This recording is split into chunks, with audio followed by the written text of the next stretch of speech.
Murudeshwar to Gokarna bus journey 1 hour పడుతుంది. Trains కూడా అవైలబుల్‌లో ఉంటాయి. మేమైతే బస్‌లో వెళ్ళాము. సో, టెంపుల్‌కి రీచ్ అయ్యేసరికి 3:30 ఆ టైం అయిందనమాట. సో, స్ట్రీట్స్ అన్నీ చాలా ఎంప్టీగా ఉన్నాయి. అండ్ టెంపుల్స్ టైమింగ్స్ ఏంటి అంటే మార్నింగ్ 6-12:30 అండ్ ఈవినింగ్ 5-8 అనమాట. టెంపుల్ లోపలికి మమ్మల్ని అలో చేయలేదు. ఏమి అని అడిగితే జెంట్స్ పంచ వేసుకొని వెళ్ళాలి అంట టెంపుల్ లోపలికి. సో, మేమైతే అక్కడే షాప్స్ దగ్గర పంచ తీసుకొని లోపలికి వెళ్ళాము. అండ్ లేడీస్ అయితే ఖచ్చితంగా చుడీదార్ కానీ, లంగావోణి కానీ, శారీ కానీ వేసుకోవాలి.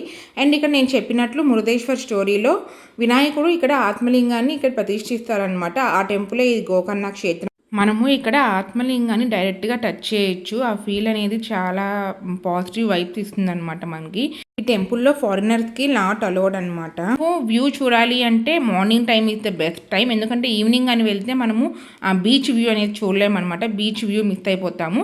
సో, టెంపుల్ నుంచి జస్ట్ ఒక 1 కిలోమీటర్ అలా ఉంటుంది. మనము వాక్ చేసుకొని బీచ్‌కి వెళ్ళొచ్చు.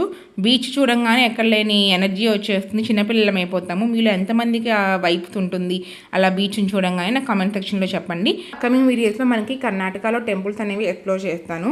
సో, ఇంకా టెంపుల్స్‌ని మిస్ అవ్వకూడదు అంటే please subscribe to our channel. Follow for more.